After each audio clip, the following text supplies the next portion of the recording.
AITA for walking out after finding my fiancée with the man she called basically family? I'm Jacob, 34, and until that night, I was supposed to marry Lauren in 6 months. We had been together a little over 4 years, engaged for almost 1, and living together long enough that our kitchen counter had turned into a permanent landing strip for RSVP cards, vendor receipts, ring insurance paperwork, and a wedding planning spreadsheet I hated but still updated because I thought that was what building a life looked like. I loved her. I really did. I'm not going to stand here and pretend I was the perfect fiancé. I'm a structured person. I like calendars, written confirmations, budgets, and knowing when bills are due. I can be quiet when I'm stressed, and I'm not the guy who writes long, emotional paragraphs every time something feels off. Lauren used to say that made her feel safe. Later, she used the exact same thing to tell people I made her feel trapped. That was the part one didn't understand until it was too late. She didn't just cheat and panic. She had been building a story around me for months, and I was too busy trying not to look insecure to notice she was turning my patience into evidence against me. Cole had been around for most of our relationship. He was 32, charming in the lazy way some people are when they know other people will fill in the blanks for them. He knew everyone, remembered birthdays, showed up with beer nobody asked him to bring, and somehow always ended up sitting next to Lauren at group dinners. The first time I asked about him, Lauren laughed like I had asked whether the family dog was a threat. "Cole," she said, rinsing a wine glass in the sink. "He's basically family." That became the answer for everything. Why was Cole texting her after midnight? Because he's basically family. Why did he stop by without checking whether I was home? Because he's basically family. Why did he know about a fight Lauren and I hadn't even finished having? Because he's been through a lot with me, Jacob. He understands my history. I tried to be fair about it. I had women friends. Lauren had guy friends. I wasn't interested in being the fiancé who turned every male name into a courtroom argument. So when Cole sent her memes at 1:14 a.m. and Lauren rolled over in bed to type back with a little smile on her face, I swallowed the discomfort and told myself adults were allowed to have friendships. But there's friendship, and then there's whatever makes your partner tilt her phone away when you walk into the room. The first real argument about Cole happened on a Wednesday night over takeout we never finished.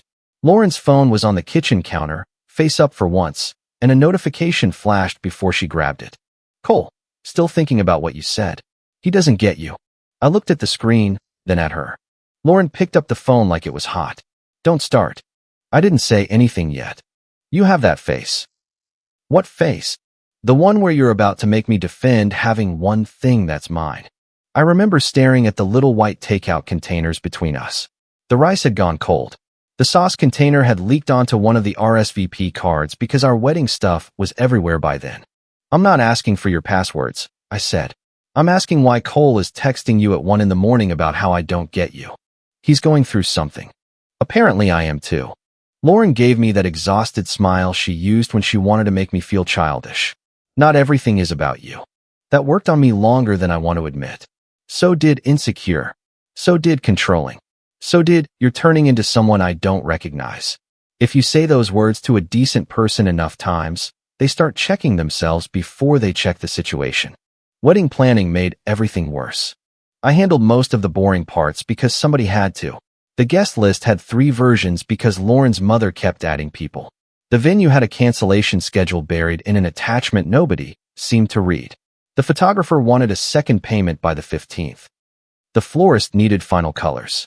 The caterer wanted a head count range. The ring insurance paperwork had to be renewed after an appraisal change. Our shared calendar looked like a tax audit. Lauren said she wanted a romantic wedding, not a corporate retreat. I understood what she meant, but vendors did not run on vibes. They ran on dates, deposits, signatures, and reminders that showed up in my inbox at 8 a.m. with words like non-refundable in bold. One Sunday afternoon, I was at the kitchen table with the laptop open, switching between spreadsheet tabs labeled guests, deposits, vendors, and cancellation deadlines. Lauren came in wearing one of my hoodies and stood behind me. "You're doing it again," she said. "Doing what?" "Making the wedding feel like a project." I rubbed my eyes. "The venue wants the next payment this week." "Exactly. Exactly what?" "You don't hear yourself." I turned in the chair. "Lauren, I'm not trying to take over. I'm trying to make sure we don't lose money or miss deadlines. She leaned against the counter. Behind her, engagement photos were still pinned in our shared photo album on the fridge, the ones where we were laughing in the parking lot after dinner because it had started raining. I remembered thinking those pictures were proof we could be normal and happy without effort. She crossed her arms. You make being loved feel like being managed. That hit harder than she probably knew. Or maybe she knew exactly what she was doing. I still don't know. I said, then tell me what you want to handle. She sighed like I had asked her to submit a grant proposal. That's not the point. It never was. The point kept moving. Around that time, Sierra's tone changed toward me.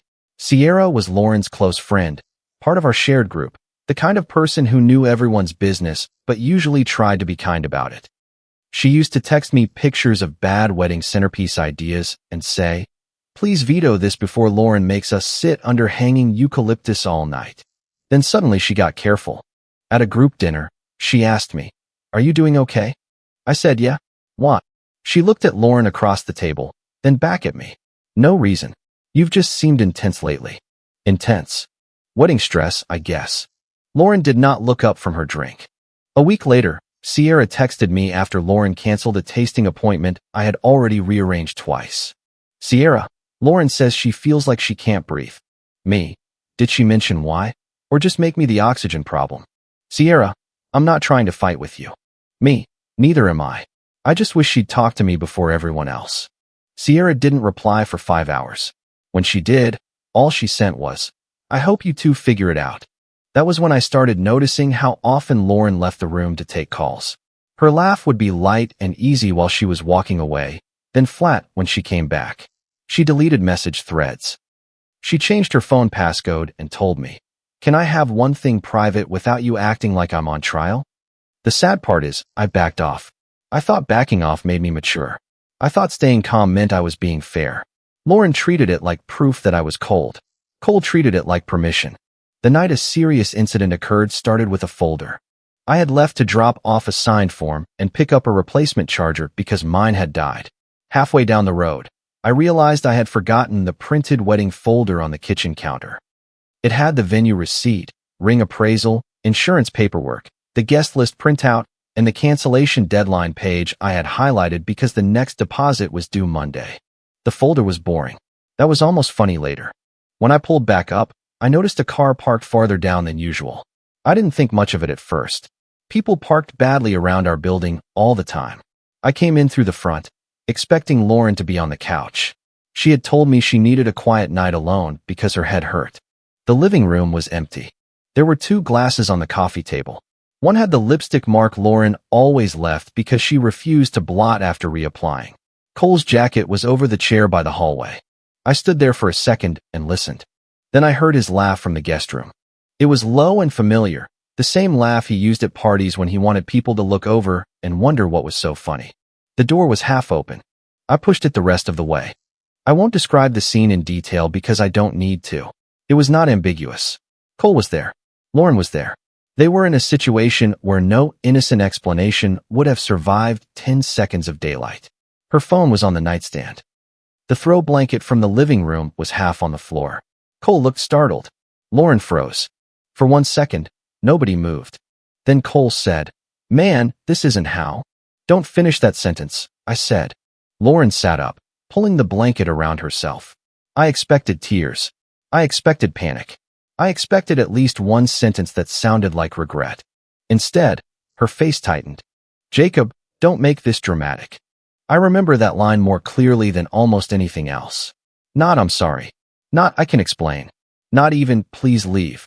She went straight to managing my reaction. I looked at her. I'm not. Cole started reaching for his shirt. I didn't look at him. Lauren's voice sharpened. You weren't even supposed to be back. That was the moment something in me went quiet. Not calm, exactly. Quiet. Like my brain pulled a fire alarm behind a locked door. I forgot the folder, I said. Her eyes flicked toward the hallway. The wedding folder was still on the kitchen counter. I had walked past it on the way in. She swallowed, then lifted her chin. Maybe this wouldn't have happened if you didn't make me feel so alone. Cole looked at the floor like he suddenly wanted to become furniture.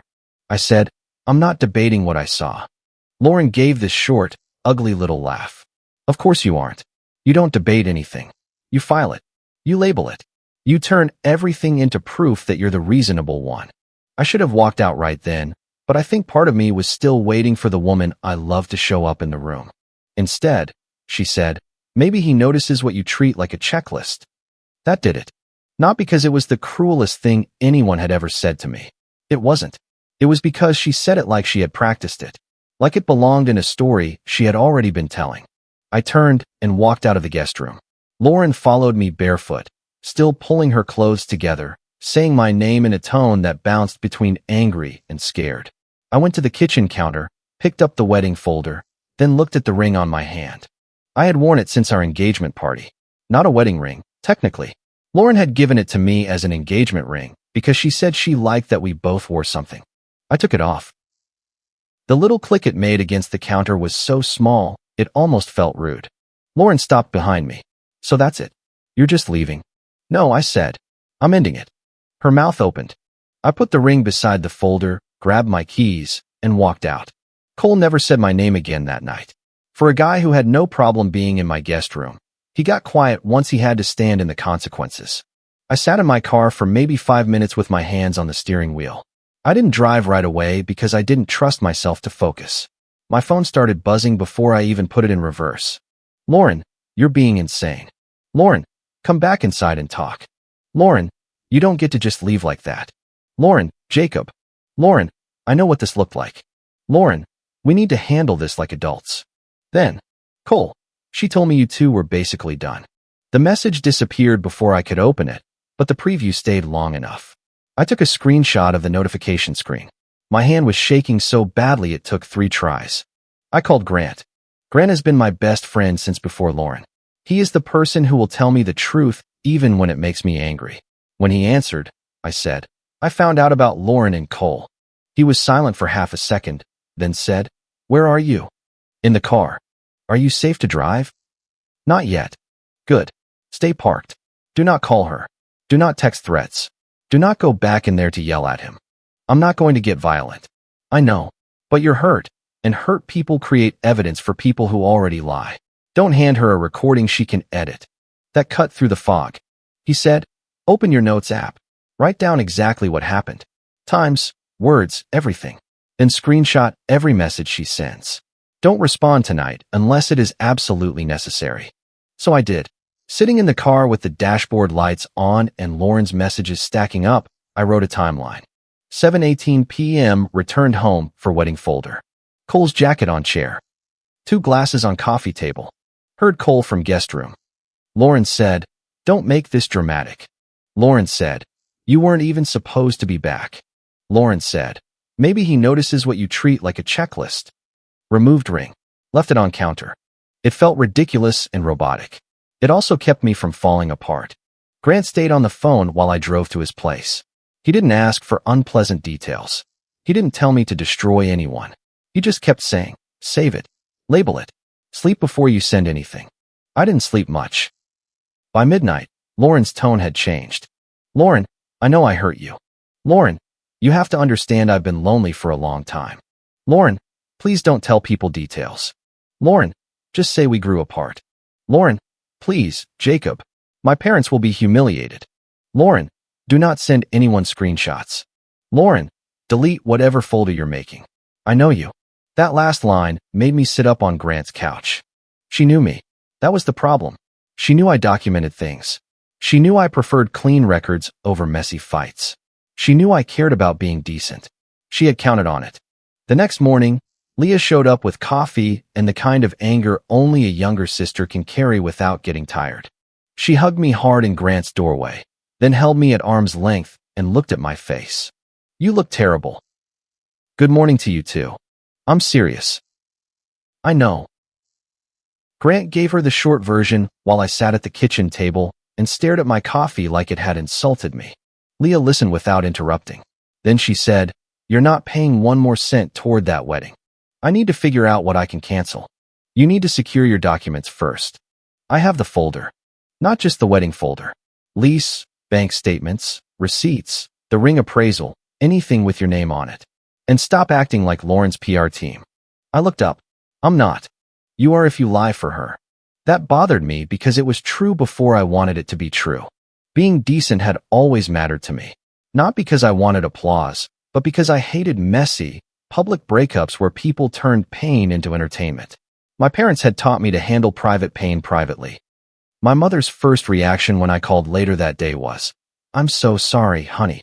Please don't let this turn into a war." My father was quieter, but I could hear him breathing hard on the other end before he said, "Come home if you need to." I understood their fear. Once people start choosing sides, nobody tells the whole truth. They tell the version that protects their side. What I didn't know yet was that Lauren had already started. I went back to the apartment 2 days later while Lauren was out. Grant came with me. Not because I was afraid of her, but because I wanted a witness and because I didn't trust my own sadness around our things. The place smelled like the candle Lauren lit when she wanted guests to think we were more put together than we were. The RSVP cards were still scattered on the kitchen counter. My ring was gone. The wedding folder was not. I took my personal documents, my old hard drive, my passport, the ring receipt, printed vendor contracts, and the lease paperwork. I left Lauren's things alone. I took photos of the condition of the apartment, made a move-out checklist, and packed enough clothes for a week. Grant watched from the doorway while I stood in front of the fridge looking at one of our engagement dinner photos. Lauren was laughing with her head tipped back, her hand on my chest. Cole was in the background, half blurred, raising a drink at someone outside the frame. "You don't have to decide what to do with that right now," Grant said. "I hate that I still like the picture." "That doesn't make you stupid." "It makes me feel stupid." He shook his head. "It makes you human. Keep moving." So I did. The wedding cancellations were worse than I expected. The venue replied first. "Per your request, the reservation has been canceled. As outlined in the agreement, the deposit is non-refundable after the listed deadline." I stared at the email for a long time. That deposit had been paid from my account because Lauren said she would transfer her half later. I had a Venmo request sitting unpaid for weeks. The photographer was partially refundable if canceled by Friday. The florist kept a consultation fee. The caterer had not charged the second payment yet. Thank God.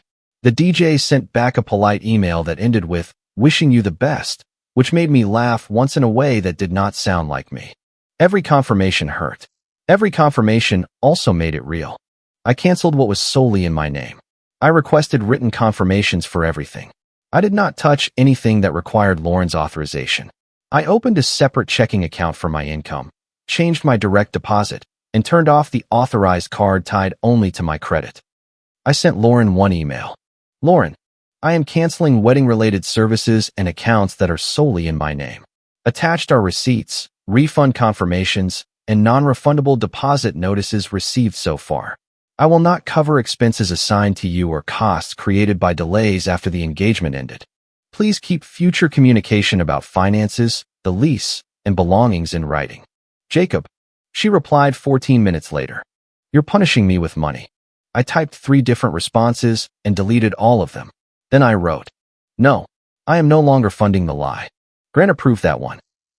The public version arrived 2 days after the first cancellation email. Lauren posted an Instagram story at almost midnight.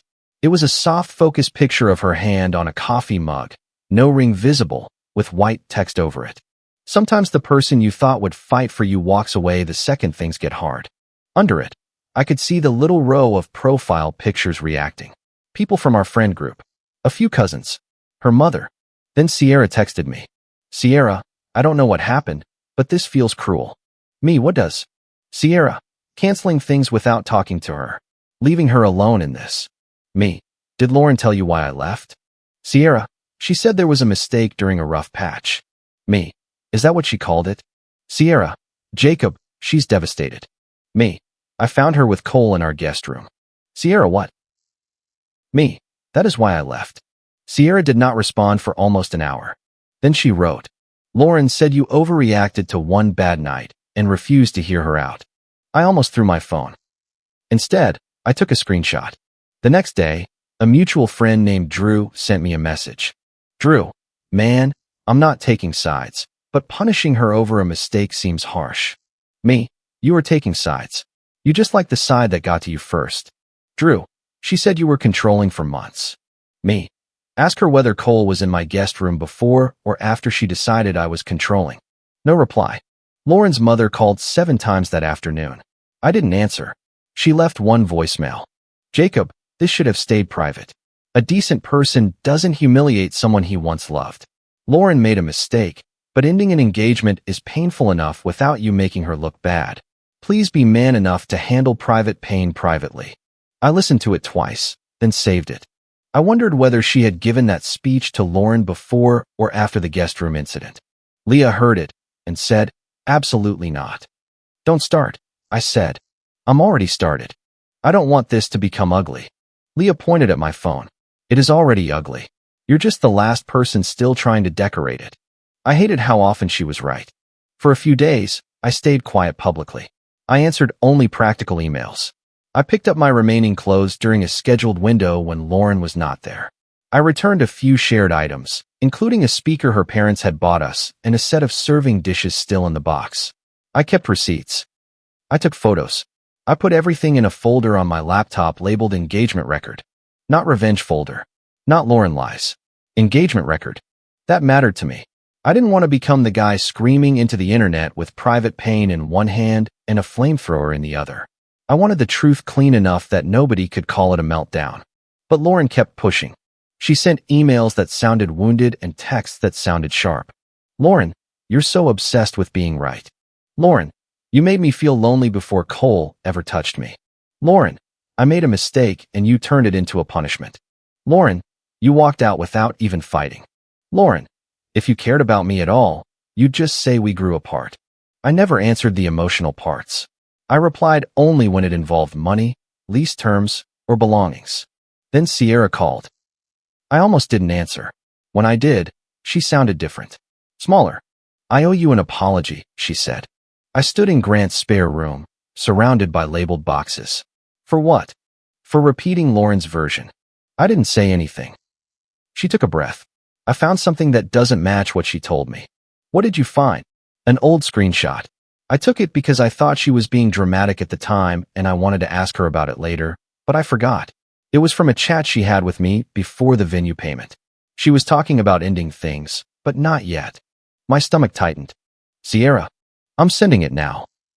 The image came through while she was still on the phone. It was a screenshot of Lauren's messages to Sierra from 3 weeks before I found out. Lauren, I don't know if I can go through with it.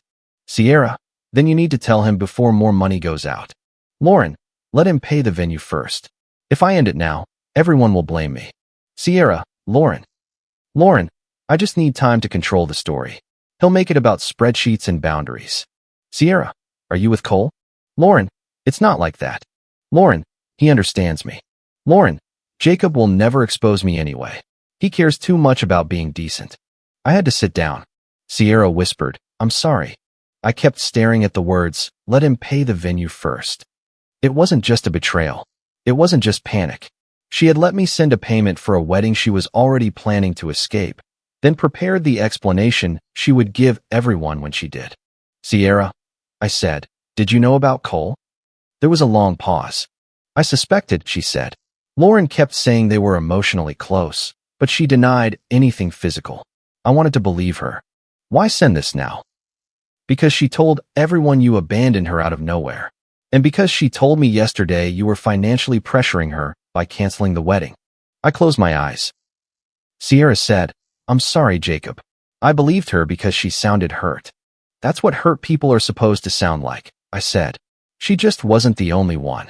After that call, I checked everything I already had.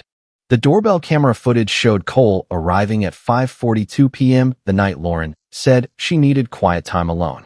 His car wasn't in view because he had parked down the street, but he walked right past the camera in the same jacket I had seen on the chair. A rideshare receipt from Lauren's email, forwarded months earlier to our shared planning folder by mistake, lined up with a night she told me she had stayed home while I was at Leah's birthday dinner. The pickup address was near Cole's place. The destination was ours. There was a notification preview I had screenshotted weeks before because I was trying to convince myself I wasn't imagining things. Cole, last night was worth the guilt.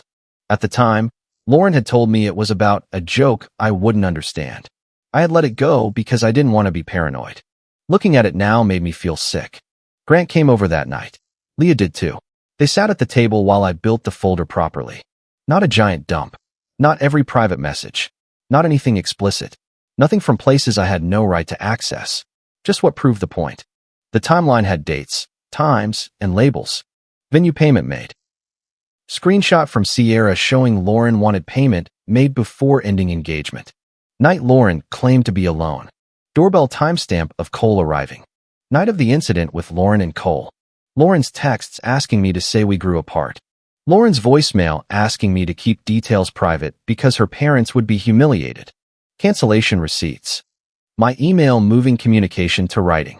Instagram story implying abandonment. Grant read it over and said, "Truth is cleaner when you don't decorate it." Leah leaned over my shoulder. Add the unpaid Venmo requests. I don't want to make it about money. It is partly about money. She let you pay for a future she had already canceled behind your back. So I added them. The shared friend group had a chat originally made for wedding updates. It still had a photo of Lauren and me as the group image. I had muted it after the breakup, but Sierra warned me that Lauren was using a gathering that weekend to talk about me. It wasn't supposed to be an engagement party anymore. It was one of those awkward family and friends dinners where people pretend the canceled event is not sitting in the middle of the room like a wet dog. There was a dessert table, old engagement photos still in a digital frame because nobody had thought to remove them, and enough relatives present that whatever Lauren said there would travel. Sierra texted me from the bathroom. "Sierra, I need to tell you what's happening." Me, what? Sierra, she's crying. She said you left without even trying to understand how lonely she felt. Sierra, her mom said you should be man enough to protect someone you once loved. Sierra, Cole is here. Me, of course he is. Sierra, people are asking why you won't explain yourself. Me, is Lauren telling them Cole was in our guest room? Sierra, no. Sierra, she said it was one mistake during an emotional breakdown. Sierra, I'm sorry. I sat on Grant's couch with my laptop open. My hands were steady this time. Not because I wasn't angry. Because I was done letting anger be the only thing people could see. I opened the wedding group chat. There were already messages. Lauren's mother. Some pain should be handled with grace. Drew. Nobody wins when people punish each other. Cole. This doesn't need to involve everyone. Lauren. I never wanted this to become a public trial. I just wanted him to fight for us. I stared at that last line until the words blurred. Then I sent one message. I was willing to stay quiet until Lauren started lying about why I left. She asked me to say we grew apart. That is not what happened. I'm attaching a limited timeline with receipts because I will not let people call me controlling, cruel, or abandoning for ending an engagement after the situation I walked in on. I attached 5 files. Timeline PDF. Sierra screenshot. Doorbell timestamp still. Lauren voicemail transcript. Cancellation receipts and payment record.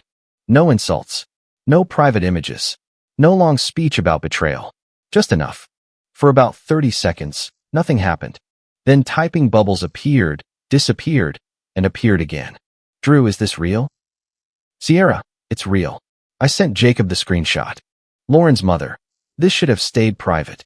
Leah, who had apparently been added to the chat months ago for bridal shower logistics and never left, replied before I could. Leah, it was private until Lauren made him the villain in public. Cole, this is between Jacob and Lauren. I typed slowly. It became everyone's business when she sent everyone her version. Cole, you're acting like I forced anything. Me, she told you we were basically done. You should have waited until we actually were. Then Sierra wrote the sentence that changed the room, even though I wasn't there to hear it. Sierra, Lauren, is any of this fake? The chat went silent. Not. People stopped talking for a minute silent. The kind of silence where you can feel everyone reading the attachments again, looking for the exit door. Lauren didn't answer. Her mother sent. Emotions were high. This is unfair to Lauren. Leah wrote. The screenshot is from 3 weeks before he found out. Which emotion made her wait until he paid the venue? Drew left the chat. Another friend, Maya, wrote. Jacob, I'm sorry. I didn't know. Then a cousin of Lauren's wrote. Why was Cole at the dinner tonight? Cole left the chat. Lauren finally messaged me privately. Lauren, you wanted everyone to hate me. Me, no. You wanted everyone to blame me. Lauren, you humiliated me. Me, I corrected the story you were already telling. Lauren, I made one mistake. Me, the affair was one choice. Letting me pay deposits while you planned your exit was another. Asking me to lie was another. Lauren, you're making me look evil. Me, I'm not lying for you. I did not respond again that night. The fallout was not movie-style dramatic. Nobody threw a drink at Cole. Nobody made a public announcement. There were no grand speeches where everyone clapped for me. Real consequences are usually quieter and more irritating than satisfying. People stopped inviting Cole to things. Not everyone. Some people claimed they didn't want to get involved, which apparently still meant inviting him to smaller plans and pretending not to notice when others stayed away. But the easy charm was gone. Once people knew he had been in my guest room while Lauren was still taking wedding payments from me, he wasn't harmless anymore. He was a reminder that everyone had ignored too many signs. Cole tried to message me once more. Cole, she told me you two were done emotionally. Me, then you believed the version that made you feel chosen. Cole, I didn't sign up to be dragged into wedding drama. Me, you walked into my guest room. That was the sign-up sheet. He did not reply. Lauren started blaming him almost immediately, according to Sierra. She told people Cole had confused her during a vulnerable time. Then she told Cole he had pushed too far. Then she told Sierra she had lost herself. The story kept changing because the audience kept shrinking. Sierra distanced herself from Lauren. She called me a week after the group chat and said, I'm not asking you to make me feel better, but I am sorry. I repeated a version I didn't verify. I appreciated that more than she probably expected. Thank you, I said. I should have asked you before judging. Yeah. She accepted that. No excuses. No dramatic apology tour. Just a quiet, uncomfortable accountability that did not ask me to comfort her for feeling guilty. Some friends apologized. Some vanished. Some kept liking Lauren's vague posts while never saying a word to me. That told me enough. Lauren's parents moved from moral pressure to financial pressure when they realized cancellation costs were not going away. Her mother emailed me. Jacob, regardless of what happened personally, the mature thing would be to split all remaining wedding losses evenly. Lauren is emotionally devastated and unable to sort through this while you are acting so rigid. I sent back. Attached are the vendor confirmations, payment records, and the expenses already paid from my account. I will not cover Lauren's unpaid portion or costs caused by her delay in disclosing that she did not intend to proceed with the wedding. Future communication about financial matters should remain in email. Her father replied later, shorter and less polished. We need receipts for every amount you claim. I sent them. After that, he stopped arguing with me. The venue deposit was gone. I never got that money back. The photographer refunded part. The florist kept a smaller fee. The caterer canceled without penalty because I caught it before the second payment. The DJ returned half. The custom invitations were a total loss because Lauren had insisted on approving the fancy paper stock before she had the courage to end anything. I lost money. I lost time. I lost the future I had been stupid enough to keep organizing in color-coded tabs. But I did not pay Lauren's share just to keep her parents comfortable. The lease took longer. We had both signed it, so I couldn't just vanish and pretend contracts cared about heartbreak. I contacted the property manager, got a move-out checklist, and paid my portion through the date I was legally responsible. Lauren tried to make me handle calls directly because, in her words, it's weird doing this like strangers. I replied by email. We are no longer engaged. Written communication protects both of us. She hated that. Lauren, you're treating me like I'm dangerous. Me, I'm treating the situation like it needs records. Lauren, you used to love me. Me, I did.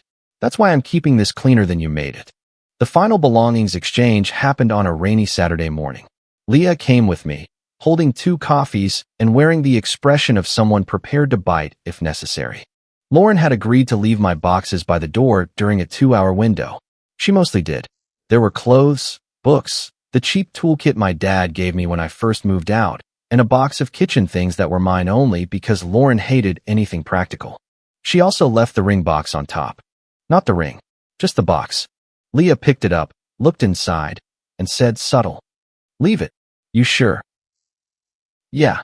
Lauren came out of the hallway before we finished loading the last box. Her hair was pulled back, and she looked smaller without the performance of being okay.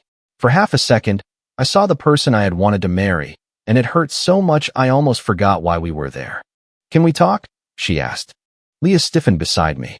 I said, "About what?" "Us." There is no us. Lauren's eyes filled. You don't have to be this cold. That word again. Cold. A year earlier, calm meant reliable. A month earlier, structured meant controlling. Now refusing to be dragged into another emotional argument meant cold. I picked up the last box. I'm not calm, I said. I'm just done performing. Her mouth trembled. I made a terrible mistake. I looked at her for a long moment. You made several. She crossed her arms over herself. You didn't have to let everyone see me at my worst. I didn't create your worst. Leah put a hand on my elbow. Not to stop me. Just to remind me I didn't need to keep bleeding in the doorway. I handed Lauren the spare key. Send anything else through email. Lauren looked at the key in her palm like it was heavier than it was. That was the last time I saw her in person. The lease closed out 2 weeks later. The property manager confirmed my name was removed after the agreed payment and final inspection. I saved the email. The wedding vendors were done. The shared photo album was downloaded, then disconnected. The spreadsheet was deleted after I exported what I needed for records. I boxed the printed folder and put it in storage with tax documents and old insurance papers. Lauren kept trying for a while. Not constantly. Just enough to remind me she hated losing control of the story more than she seemed to hate losing me. One email said, "You have no idea what it feels like to have everyone look at you like you're a monster." I did not answer. Another said, "Cole isn't even in my life now, so I hope proving your point was worth it." I did not answer that one either. Then, about 3 months after the guest room incident, she sent the final long one. "Jacob, I know you hate me. I know you think I planned everything like some villain, but I was scared and confused. I felt alone for so long, and Cole made me feel seen. That doesn't make what I did okay, but you turned one terrible mistake into my whole identity. You didn't have to send that folder. You didn't have to let people see me at my worst. You could have protected what we had, even if it was ending. I hope someday you understand that being right is not the same as being kind." I read it after dinner, sitting at Grant's table. He had taken me out for coffee that morning because the last vendor confirmation had come through, and he said, "We are celebrating bureaucracy." Leah had helped me finish unpacking the final box the night before. My new place still looked temporary, but there was a mug in the cabinet, a clean towel in the bathroom, and no wedding paperwork on the counter. I wrote one reply. "Lauren, I do not hate you. I am not interested in making people think badly of you. I stopped helping you make them think badly of me. I did not expose private pain for entertainment. I shared limited proof after you told people I abandoned you, controlled you, and punished you for a vague mistake. I did not create the situation in the guest room. I did not write the message about waiting until I paid the venue. I did not ask myself to lie and say we grew apart. The engagement is over. The lease is resolved. The vendors are closed out. There are no remaining financial ties between us. Do not contact me again unless there is a documented legal or financial issue. Jacob." I sent it, then moved the email thread into a folder and closed my laptop. For a while, I thought I would feel victorious when everything was done. I didn't. Not exactly. I felt tired. I felt embarrassed about what I had ignored. I felt angry in random flashes, like when I found an extra pack of invitation envelopes in a drawer, or when an old calendar reminder popped up for a cake tasting that never happened. But the tiredness was clean. That is the only way I can describe it. There is a dirty kind of tired that comes from explaining yourself to people committed to misunderstanding you. There is another kind that comes from packing boxes, paying losses, answering emails, and finally knowing the floor under you is real. I make coffee for one now. At first that felt pathetic. Then it became peaceful. No second mug waiting beside the machine. No phone lighting up on the counter while someone tells me I'm insecure for noticing. No spreadsheet full of deadlines for a future someone else had already canceled behind my back. I don't check the old group chat. I don't ask Sierra what Lauren says now. I don't need Cole to apologize, and I don't need Lauren's parents to admit they backed the wrong version because it was easier than facing their daughter's choices. My parents eventually stopped telling me to avoid a mess and started saying they were proud of how I handled it. Leah still thinks I should have sent more proof. Grant still says the best revenge was not giving anyone a clip they could use against me. They're both partly right. I used to think silence was always dignity. I don't anymore. Silence can be dignity when nobody is lying about you. But when someone uses your restraint as a blank page for their version, Telling the truth cleanly is not cruelty. Lauren gambled on me, caring too much about being decent to correct her. She was half right. I cared enough to tell the truth without decorating it. I didn't destroy her life. I stopped letting her use mine as cover. If you like the stories, don't forget to leave a comment and support the channel by subscribing. See you in the upcoming stories.